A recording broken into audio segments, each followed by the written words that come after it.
দেশীয় সংস্কৃতি হিসাবে পহেলা বৈশাখ উদযাপনের শরঈ দৃষ্টিকোণ ব্যাখ্যা করবেন প্লিজ। দেখুন, ইসলামে একজন মানুষকে বেঁচে থাকার জন্য আনন্দ, বিনোদন এবং সাংস্কৃতিক যে আয়োজন আছে সেগুলোকে ইসলাম মৌলিকভাবে নিষেধ করে না।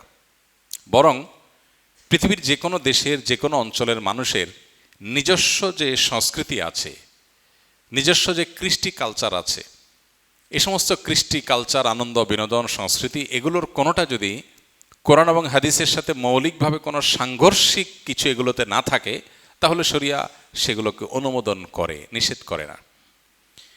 যেমন আমাদের নবী করিম সাল্লাল্লাহু আলাইহি সাল্লাম মক্কায় এবং মদিনায় তার এই উভয় জীবনে মক্কার এবং মদিনার মানুষদের আবহমান কাল থেকে চলে আসা অনেক কৃষ্টি কালচার আছে যেগুলোকে তিনি অস্বীকার করেননি, যেগুলোর সাথে কোরআন এবং হাদিসের কোনো সংঘর্ষ নেই। আর যদি কোনোটার কোরআন এবং হাদিসের কোনো বিশেষ নির্দেশনা, নীতিমালা, প্রিন্সিপালস এর কোনো সাংঘর্ষিকতা তিনি দেখতে পেয়েছেন, তাহলে সেটাকে তিনি নিষেধ করেছেন। আরবের মানুষের বহু কৃষ্টি কালচারকে নবী করিম সাল্লাল্লাহু আলাইহি সাল্লাম মৌন সম্মতির মাধ্যমে অনুমোদন করেছেন, কারণ সেগুলোর সাথে কোরআন হাদিসের কোনো সাংঘর্ষিকতা পাওয়া যায়নি। আমাদের দেশে এরকম অনেক কৃষ্টি কালচার গ্রাম বাংলায় ছিল, এখনও অনেকগুলো আছে। যেমন একটা অত্যন্ত পরিচিত উৎসব, একটা সংস্কৃতি আমাদের সমাজের গ্রাম বাংলার ছিল, সেটা হলো নবান্ন উৎসব। নব অন্ন, নতুন খাবার, নতুন ধান যখন উঠতো তখন সেই নতুন ধানের চাল দিয়ে পায়েস রান্না করা, পিঠা রান্না করা, বিভিন্ন রকমের খাবারের ব্যবস্থা করা, ভাত রান্না করা, এটা একটা আনন্দের উপলক্ষ ছিল গ্রাম বাংলার মানুষের। ঘরে ঘরে ধান উঠেছে, সে উপলক্ষে রান্না বাড়া এবং খাবার দাবারের ব্যবস্থা করা। এই নবান্ন উৎসব, এখানে এমন কিছু নাই যেটা আসলে শরিয়া নিষেধ করেছে। অতএব শরিয়া দৃষ্টিকোণ থেকে এটা নাজায়েজ কোনো বিষয় না, আমরা সেটা করতেই পারি। এরকম অনেক উৎসব আছে যে উৎসবগুলোকে শরিয়ার দৃষ্টিকোণ থেকে নিষিদ্ধ বলার কোনো সুযোগ নাই। পহেলা বৈশাখের কথা যদি আমরা বলি, তাহলে সেক্ষেত্রে আমরা দেখতে পাই পহেলা বৈশাখ এটা আসলে বাংলাদেশের বা বাঙালি জাতির আবহমানকাল থেকে চলে আসা কোনো কালচার কি না। পহেলা বৈশাখের যে রূপ আমরা দেখতে পাই এখন, এটা তো শুরু হয়েছে 1989 সাল থেকে। ধাপে ধাপে এটা পরিবর্তিত হয়েছে, সেটা আমরা জানি সবাই।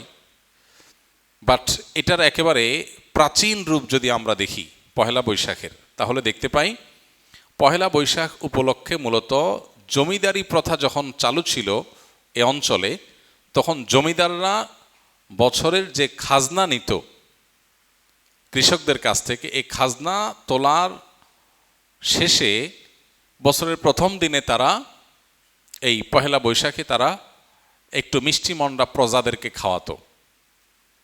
তাহলে এটা ছিল খাজনা উত্তোলন উৎসব, যেটা করতো জমিদারেরা। জমিদার প্রথা বিলুপ্ত হয়ে যাওয়ার পর এই খাজনা উত্তোলন প্রথাও বিলুপ্ত হয়ে গেছে। এরপরে পহেলা বৈশাখের দ্বিতীয় ধাপে যে কালচারটা আমরা আমাদের শৈশব থেকে দেখে বড় হয়েছি গ্রাম বাংলায়, সেটা হলো গ্রামে শহরে সব জায়গায় একটা কালচার ছিল, সেটা হলো হাল খাতা।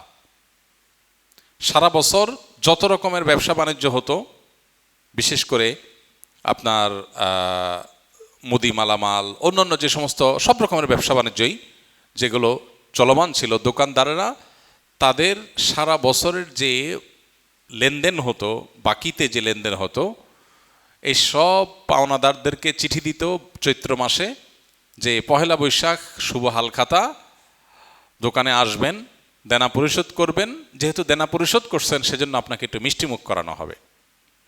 এই হালখাতার কালচার গ্রামে শহরে সব জায়গা ব্যাপকভাবে আমাদের দেশে প্রতিষ্ঠিত ছিল।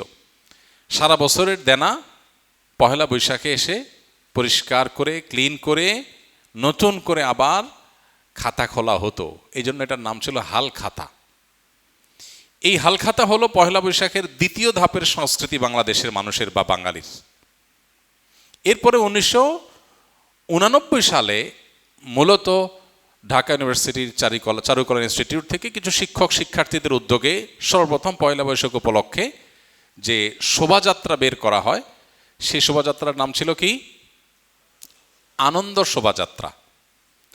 কিছুদিনের মধ্যেই সেটার নাম পরিবর্তন হয়ে গেল মঙ্গল শোভাযাত্রা। তারপরে আবার সেটা পরিবর্তিত হয়ে এখন বৈশাখী শোভাযাত্রা বা অন্য কোনো নাম পর্যন্ত হয়তো এসে ঠেকেছে। এই যে মঙ্গল শোভাযাত্রা, যেটি পহেলা বৈশাখ উপলক্ষে দীর্ঘ বেশ অনেক বছর যাবৎ খুব ঘটা করে প্রতিপালিত হয়েছে আমাদের সমাজে, এটা প্রথম কথা হলো বাংলাদেশের মানুষের বা বাঙালি জাতির আবহমানকাল থেকে চলে আসা কোনো কালচার না। কৃষ্টি বা কালচার কোনো কলেজ বিশ্ববিদ্যালয় থেকে পরিকল্পিতভাবে নোট লেখে একদম সাজিয়ে গুছিয়ে কোনো কৃষ্টি বা কালচার এভাবে শুরু হয় না। আমাদের বাংলাদেশের মানুষের যে আবহমানকাল থেকে যে চলে আসা কালচারগুলো একেবারে মানুষের ভেতর থেকে উঠে এসেছে, এই পহেলা বৈশাখ উপলক্ষে মঙ্গল শোভাযাত্রার নামে যা হচ্ছে অন্তত এটা কখনো সে আবহমানকাল থেকে চলে আসা বাংলাদেশের মানুষের মধ্য থেকে গড়ে ওঠা বেড়ে ওঠা কোনো কৃষ্টি বা কালচার না। এটা হলো প্রথম কথা। দ্বিতীয় কথা হলো যে এই পহেলা বৈশাখের মঙ্গল শোভাযাত্রাকে ঘিরে যত আয়োজন হয়ে থাকে, বিশেষ করে মঙ্গল শোভাযাত্রা যে বিভিন্ন প্রাণীর মুখোশ এবং বিভিন্ন রকমের প্রাণীর ভাস্কর্য এটা নিয়ে যে র্যালি বের করা হয়ে থাকে, খুব সচেতনভাবে আপনি লক্ষ্য করলে দেখতে পাবেন এখানে পেঁচা, ইঁদুর, হাঁস, ময়ূর এমন কিছু প্রাণীর মুখোশ সেখানে খুবই পরিকল্পিতভাবে ব্যবহার করা হয়, প্রদর্শন করা হয়, যেগুলো একটা বিশেষ ধর্মের মানুষের ধর্মীয় বিশ্বাসের সাথে সংশ্লিষ্ট, যেগুলোর অনেকগুলোই হিন্দুদের বিভিন্ন দেবতার বাহন হিসাবে হিন্দু ধর্মে এটি প্রতিষ্ঠিত। এবং এই যে শোভাযাত্রা হয়ে থাকে, এই শোভাযাত্রার আয়োজক চারুকলা ইনস্টিটিউট সংশ্লিষ্ট শিক্ষকবৃন্দ, ব্যক্তিবর্গ বিভিন্ন সময়ে যে সমস্ত বক্তব্য পত্রপত্রিকা দিয়েছেন, আপনি এখনও গুগল করলে, অনলাইনে সার্চ করলে আপনি দেখতে পাবেন যে তারা স্পষ্ট করে বলেছেন মঙ্গল শোভাযাত্রাটা হলো মঙ্গলের উদ্দেশ্যে যাত্রা। মানে এই যাত্রা কেন হচ্ছে? যাতে করে মঙ্গল আসে। তো একজন ঈমানদার তিনি মঙ্গল আসার জন্য দোয়া করবেন আল্লাহর কাছে, আর চেষ্টা করবেন, পরিশ্রম করবেন। প্রতিদিন প্রত্যেক ওয়াক্ত নামাজে আল্লাহ আমাদেরকে মুয়াজ্জিনের মাধ্যমে ডাক দিচ্ছেন, হাইয়া আলাস সালাহ হাইয়া আলাল ফালাহ, মঙ্গলের পথে আসো।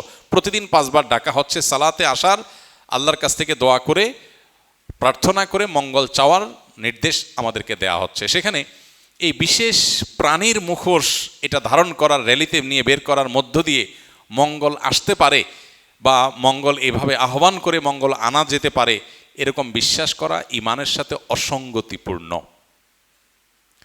ঠিক সে একইভাবে ঈমান এবং ইসলামের দৃষ্টিকোণ থেকে আমরা দেখি আল্লাহ রাব্বুল আলামিন পাপিষ্ঠদেরকে কিয়ামতের শাস্তি দিবেন জাহান্নামের আগুন দ্বারা। এটা শাস্তির মাধ্যম। অগ্নি স্নানে সূচি হোক ধরা, এই বিষয়গুলোকে সামনে রাখলে স্পষ্ট হয় যে এটা আসলে মুসলমানদের ওপর চাপিয়ে দেওয়া একটা সংস্কৃতি, যেটা মূলত অনেক ক্ষেত্রে হিন্দু ধর্মের মানুষদের সংস্কৃতি, সেটা মুসলমানদের উপরে চাপিয়ে দেওয়া হচ্ছে। পহেলা বৈশাখকে ঘিরে, মঙ্গল শোভাযাত্রাকে ঘিরে যে কালচার, যে কৃষ্টি আমাদের সমাজে আজ পরিচিতি লাভ করেছে, যেটা আমরা মঙ্গল শোভাযাত্রা দেখতে পাই, এইটাতে আপনি যে সমস্ত উপাদান দেখতে পাবেন এগুলো মূলত একটা বিশেষ ধর্মের মানুষের ধর্মীয় বিষয় আশয়, সেগুলোকে বাঙালি সংস্কৃতির নামে আমাদের সমাজে গেলানো হচ্ছে। খুবই দুর্ভাগ্যজনক বাস্তবতা। নবীজি বলেছেন, মান তাশাব্বাহা বিকওমিন ফাহুয়া মিনহুম, যে ব্যক্তি কোনো জাতির সাথে সাদৃশ্য গ্রহণ করবে সে তাদের অন্তর্ভুক্ত হয়ে যাবে। অতএব এরপরও যদি কোনো মানুষ, কোনো মুসলমান যদি বিভ্রান্তিতে থাকেন, তাহলে তাকে আল্লাহর উপর ন্যস্ত করা ছাড়া আর কিচ্ছু করার নেই। আমাদের দায়িত্বশীল ব্যক্তিগর্বের প্রতি আমাদের উদাত্ত আহ্বান থাকবে, তারা অবশ্যই আমাদের দেশের সংস্কৃতিকে ধারণ করবেন, সেটার প্রচার করবেন, আমরা সেটা ধারণ করব, প্রচার করব। কিন্তু আরোপিত দেশের সংস্কৃতির নামে আরোপিত ভিন্ন ধর্মের বিশ্বাস, চিন্তা, চেতনা, কৃষ্টি, কালচারকে মুসলমানদের মধ্যে গেলাবার চেষ্টা, এটা খুবই দুর্ভাগ্যজনক একটা বিষয়। এটা বন্ধ হওয়া উচিত এবং এটার ব্যাপারে আমাদের সচেতন হওয়া উচিত। আল্লাহ আমাদের সচেতন থাকার তৌফিক দান করুন।